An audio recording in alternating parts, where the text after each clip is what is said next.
Good evening, good evening, good evening, folks. Welcome to another episode of Spilling Tea. I'm your host, Tiffany Daniels, and we are going back to that horrible world known as the Judge Rotenberg Educational Center. But before we do, the usual disclaimers. If you are unfamiliar with the Stop the Shocks campaign or the campaign against the troubled teen industry, you're going to find all the pertinent links right there in the description box.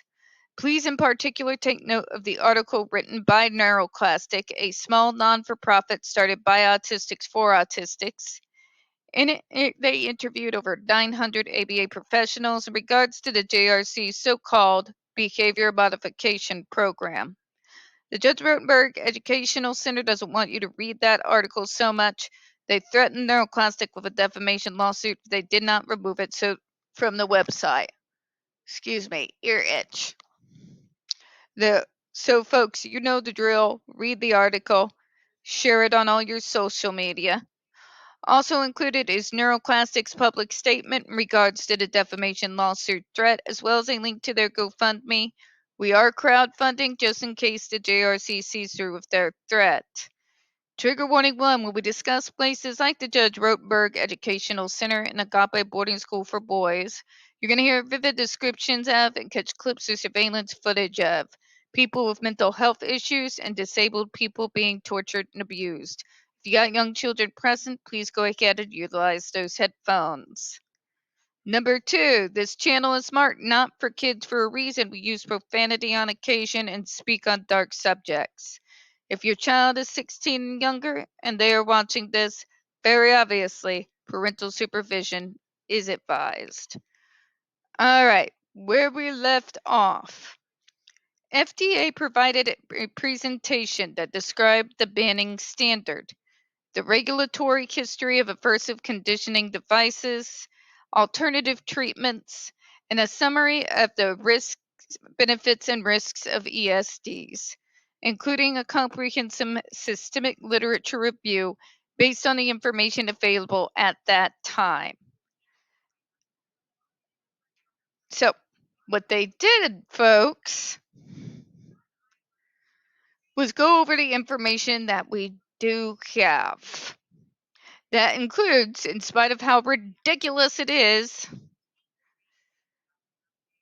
bringing in studies that come from literally the 60s, 40s, 30s in regards to electrical skin shock, all right? So we went through all of that history, including those old articles that should go the way of the dodo. They still reviewed them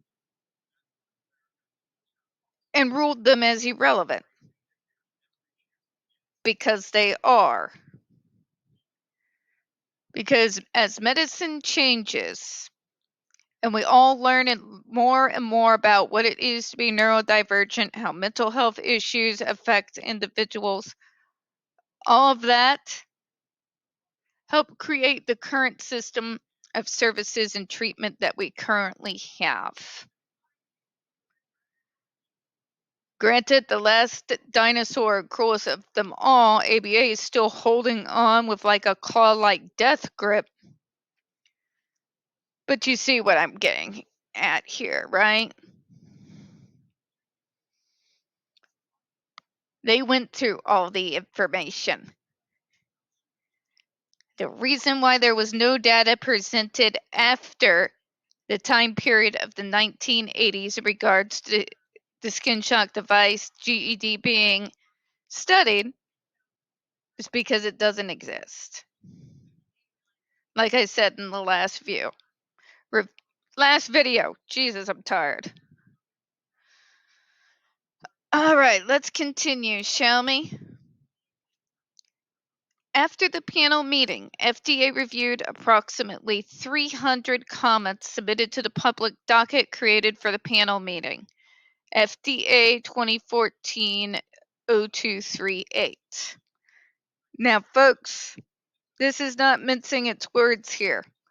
We had survivors coming in from all over the country, flying down in order to make statements to the FDA in regards to what effect the the device had on them, psychologically, physically, basically in every way possible. All right.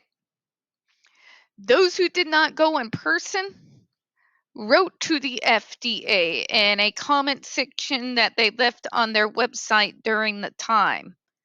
I was one of the individuals that responded that way in regards to the questions that they were asking in regards to the GED.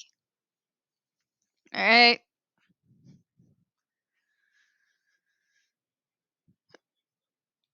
But let's move on because, God, that panel took forever.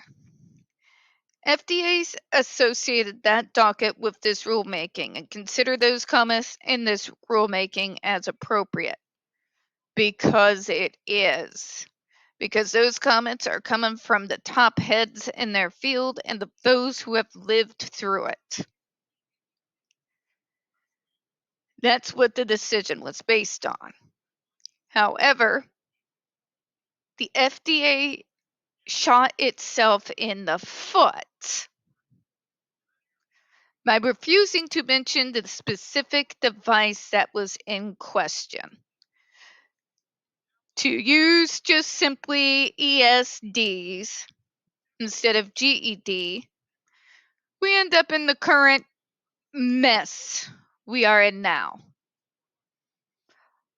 All of this could have been very easily avoided by mentioning the device in question instead of vaguely pointing in electric skin shock device's general direction. Okay?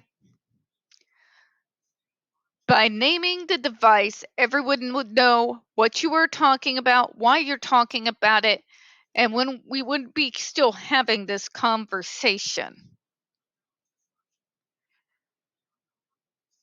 All that work, folks.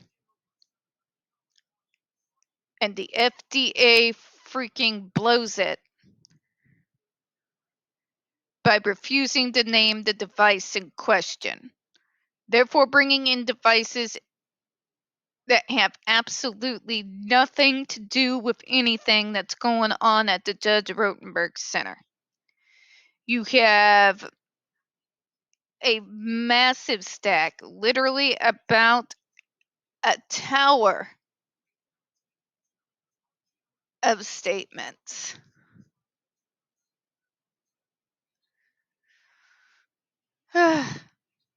What can I say, folks? By them not naming the device, they basically undid everything that they were trying to accomplish with this panel that literally at this point has taken place 10 years ago.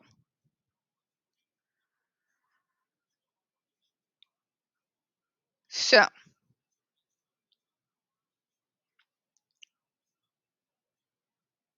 had we named the device, we would not have to contend with these bad faith arguments. That is what I'm trying to get across to you. Because the FDA got so damn skittish and afraid of its own goddamn shadow, they did go ahead and back off naming and shaming the specific device in question. By doing so, they have created a clusterfuck of confusion for pretty much everyone. And that confusion did not need to be there.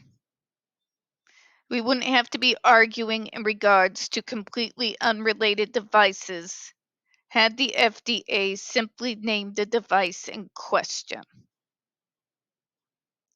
It's very, very simple. We're going to close on that, folks. We don't get very many views on this channel. The few that we do tend to get removed from time to time. So please don't forget to hit the like button, hit subscribe, and don't forget to utilize the comments. I do appreciate your time. And as always, folks, we here at Spilling Tea hope you have a good one. I'll see you next time.